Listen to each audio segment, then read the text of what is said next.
Titletown Talk with Wayne Mouser. Titletown Talk with Wayne Mouser. Titletown Talk with Wayne Mouser. Titletown Talk with Wayne Mouser.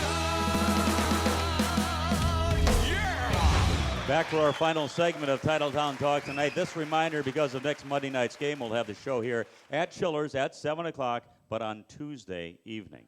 My guest is Kennard Backman, rookie tight end for the Packers. You went to the University of Alabama at Birmingham, and right after you graduated, you did such a heck of a job, they canceled the football program. What happened with that? I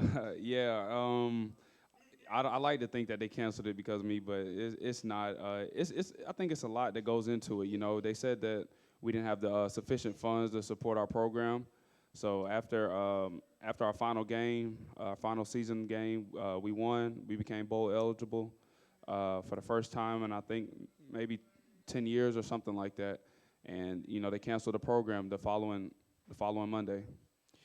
And this was this past season. Now, you're part of the University of Alabama system. So you're the Blaze, but everybody knows the Crimson Tide, and a lot of people know about the Blaze, too. That must have been just a shock. Yeah, and even, you know, I always, when people ask me, people get confused. They're like, oh, you went to Alabama? I always have to, you know, kind of clarify. But, yeah, the university, you know, the system kind of makes all of our decisions. And between them and our president, you know, they kind of made the decision to cancel the program. So, you know, it was definitely difficult, something to deal with, just all my teammates just having to, you know, transfer schools, you know, before the next semester, basically. And that's crazy. And then about 6 months later, it's reinstated. Yeah, and it's reinstated. And it kind of gets you thinking maybe, like, what's changed within the 6 months, you know, as far as money. But, I mean, it's a lot of politics, I feel like, that goes into it. But, you know, I'm definitely glad that it's back. I could at least say I can go to a game and alumni game, and that's something that, you know, I definitely want to do. And luckily for you, you were going to graduate. Yep. Yeah, so, I mean, it's crazy. You know, people ask me or people think that, man, you're glad you got out of there, but, you know, it still affects me indirectly, I think, especially a lot of guys, a lot of my friends are still up there, and, you know, they have futures and goals as well, so. You majored in financial management. You seem so grounded, 22 and a half years old. And a lot of people, 40, aren't as grounded as you appear. Wow. Yeah, I mean. Why is that? I don't know. I think I just try to, most of them are hobbies, I guess. I mean, I enjoy, I guess, as far as financial management and why I chose that degree is, I mean, I want to know how to manage my money, you know, and I know that's something, I guess, you know, the world struggles with, you know, a lot of older people, you know, struggle with managing their money. So I think I just kind of try to pick up different things, you know, like I enjoy music, like I said earlier, like I enjoy cutting hair. I mean, it's just different hobbies, and I guess, you know, football, kind of just molding it all together, basically. You had a nice career at UAB, starting 8 out of 12 games as a freshman, and again, conference honorable mention, All-Conference USA, a couple of seasons, and the last year's second-team All-Conference USA, invited to the College Gridiron Classic. So you had a nice career. Yeah, I definitely, you know, I wouldn't change my decision to go to UAB. I enjoyed it all, you know, all 4 seasons, you know, being able to come and contribute. Once again, I also had great coaching. That's something that I can say that I've been blessed to have, is just some good coaches and a good system around me, and, you know, people wanting to see me do well and me actually going out there and, you know, trying to do well for myself. 96 catches, 979 yards, 10 touchdowns during your career.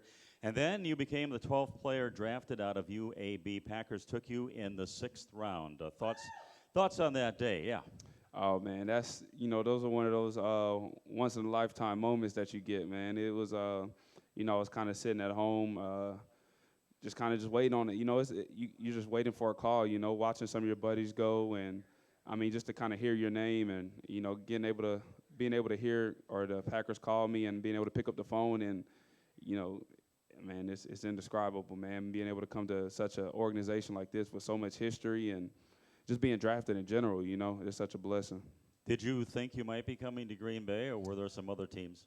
I mean, honestly, Did you work out for the Packers? I had no idea, like, I had no idea.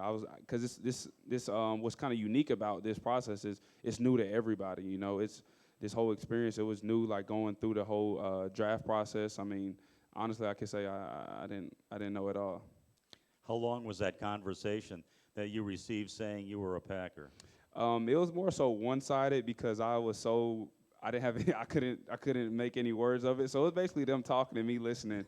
But nah, it was a couple minutes, but it was just like, you know, your name is about to come on the screen in probably about 30 seconds, and that's kind of the reaction I had right there. Just like, all right. And then the family went crazy, right? Yeah, I was with a lot of my family, so that was cool. Family and friends. You know, so it was, like I said, once in a lifetime experience, man, and it was great. And a couple of days later, you're in Green Bay and soaking it all in. Yep, and you know, that flight, it kind of set in, you know, that, you know, this is real, and just being out there, and I mean, walking into the locker room. I mean, you're walking into the locker room with, you know, Julius Peppers and Aaron Rodgers, Clay Matthews, you know, I mean, just to name a few, you know, Eddie Lacy. I mean, these are guys that, you know, that have developed a great career for themselves, and just true professionals more than anything. Like I say, just true professionals. So it was cool. I heard you cracking up Eddie the other day. I don't know what you said, but he was getting a kick out of it. Oh man, Eddie, Eddie's one of the funniest people I've met. Man, he's real cool, man. Like, he's from Alabama. I mean, we kind of go back and forth a little bit with that a little bit, but yeah, he's definitely a good guy. Before we get on to the Chiefs, very quickly here, you came to Green Bay, you made the roster, and that's, well, obviously was your goal, but how difficult was it, and were you worried when the final cuts came down? Yeah, I mean, you know, definitely thought about it, you know, because I felt like I worked hard, but you know, you can only control what you can control. So I'm not gonna say I was just too stressed about it, because I felt like, you know, I put in everything that I could at that moment, and I mean, it was ultimately like I think I couldn't make the decision. So for me to sit there and stress about it, you know, wouldn't change the situation. But I'm definitely glad that, you know, they gave me the opportunity, and, you know, I'm still here. All right, from one primetime game to another, from last night to Monday night against the Chiefs. Thoughts on that?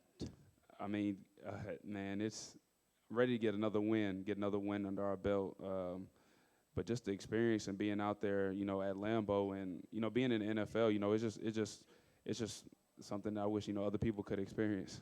Kansas City won at Houston 27-20 in week one, then collapsed at home against Denver last Thursday night, 31-27. I watched that game. I couldn't believe it. Yeah, I mean, but I think that goes to show you, I mean, you have to come with your hard hat every day. You know, it's hard to get wins in the NFL, you know, any team. So, you know, everybody has to prepare, and everybody has to come out. Alex Smith, our quarterback, he's been in the league quite a long time, doing pretty well, 38 of 58 on the year. He's thrown 3 touchdowns, had a couple of picks, and he's been sacked 6 times. So 6 times, you know, quite a bit in 2 games.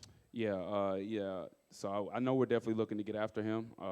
Just, you know, applying pressure, you know, our defense, and just getting after him. They've got a pretty good defense, too. The defensive ends, Mike DeVito on the left side, Alan Bailey on the right side, Yep. some pretty good corners, Philip Gaines, Marcus Peters, and the safeties, Ron Parker and Hussein Abdullah. So they're a good team, and Andy Reid always gets his team prepared well. Yeah, definitely, and that's something that, you know, we have to prepare for. I mean, every team you have to prepare for, and there's a lot of good players on the other side of the ball. You know, you can't neglect that fact.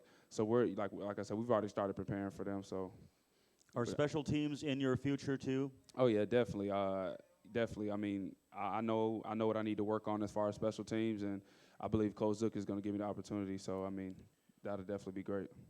The series, the Chiefs lead overall 7-2-1 in the regular season, and the Packers 1-0 in the postseason, and that was Super Bowl I. So you're getting to know the history a little bit, aren't you? Oh yeah, each game, each day I walk in, you know, just the tradition and the history within different teams and within the organization of itself. All the former players, and, you know, it's remarkable. Well, we don't know the status of the running back situation with Eddie Lacy, but if he can't go, again with that ankle sprain, then James Starks would do it again. And then Don Barclay possibly again at right tackle. He did a pretty good job. Oh yeah, on Sunday yeah. night. I'm confident. You know, anybody that's in the lineup and anybody that's playing, you know, is prepared and, you know, ready to go win. Let's hear it for our guest tonight, Kennard Backman. When we come back, We won't. It'll be next Tuesday night. No Monday night show because of the Monday night game, so check it out Tuesday evening here at Chillers, Titletown Talk on My New 32. This is Wayne Mauser. Good night, everybody.